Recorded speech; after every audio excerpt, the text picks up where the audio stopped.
मराठी चित्रपटसृष्टीच्या आठवणींनी भारलेली एक शांत सकाळ होती.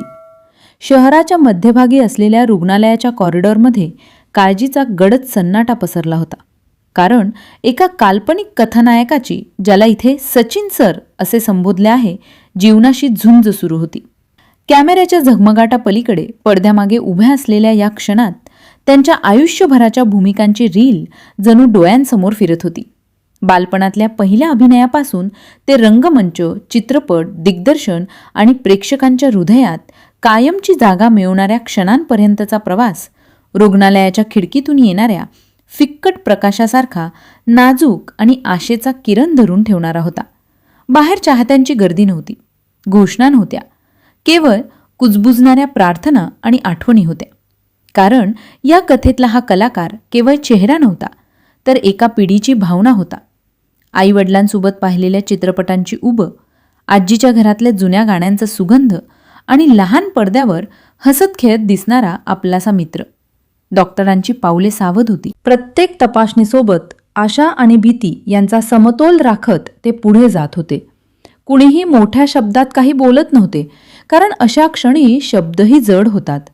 कुटुंबियांचे डोळे थकलेले पण धैर्याने उजळलेले होते. त्यांनी आयुष्यभर पडद्यावर पाहिलेला आत्मविश्वास आज प्रत्यक्षात सावरून धरला होता. आणि त्या धैर्यालाच आधार मानून कलाकाराच्या श्वासोच्छ्वासातल्या प्रत्येक स्थिर क्षणासाठी कृतज्ञता व्यक्त केली जात होती. या कथेतला सचिन सर आपल्या अभिनयाने हसवणारा, रडवणारा, विचार करायला लावणारा होता. पण आज तोच कलाकार जीवनाच्या भूमिकेत स्वतःशीच संवाद साधत होता. जणू पडदा उघडायचा की पडायचा याचा निर्णय वेळेवर सोपून शांतपणे वाट पाहत होता. मराठी चित्रपटसृष्टीसाठी हा पाय एका आरशासारखा होता, ज्यात आपण आपल्या कलावंतांकडे केवळ पडद्यावरच्या क्षणात पाहतो का, की त्यांच्या माणूसपणालाही तितका सन्मान देतो, अशी आत्मपरीक्षणाची भावना दाटून आली होती.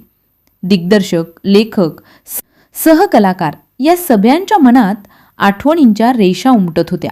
सेटवरचा शिस्तबद्ध हशा, एका दृश्यासाठी केलेली तयारी, नवोदितांना दिलेले मार्गदर्शन आणि कला ही केवळ व्यवसाय नसून साधना आहे हे शिकवणारे प्रसंग, या सगळ्या आठवणींनी रुग्णालयाचा तो मजला एखाद्या अदृश्य रंगमंचासारखा भासू लागला होता.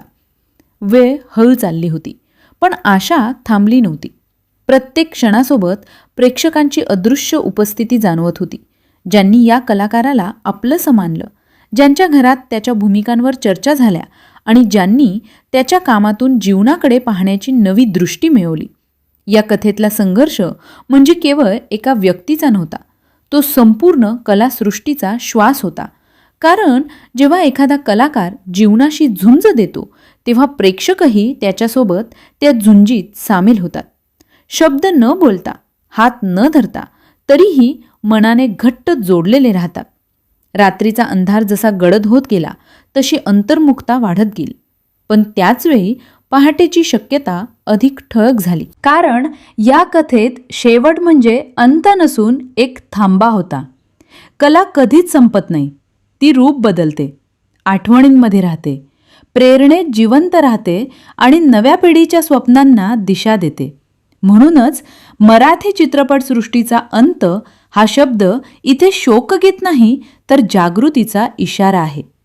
आपण आपल्या कलावंतांना वेळेत सन्मान देऊया, त्यांच्या आरोग्याची, त्यांच्या माणूसपणाची काळजी घेऊया आणि त्यांच्या कलेला केवळ ताळ्यात नाही, तर समजून घेतलेल्या प्रेमात जपून ठेवूया. कारण पडदा कधीही खाली येऊ शकतो, पण पडद्यामागे उभ्या असलेल्या मूल्यांची उजळणी आपणच करायची असते. आणि या काल्पनिक कथेतून तेच सांगायचे आहे की संघर्ष असला तरी आशा टिकून राहते आणि कला नेहमीच जीवनापेक्षा मोठी ठरते. जर तुम्हाला असेच नवनवीन व्हिडिओ हवे असतील तर गुन्हेगारी गोष्टी मराठी या चॅनलला लाईक, शेअर आणि सबस्क्राईब करायला विसरू नका. धन्यवाद.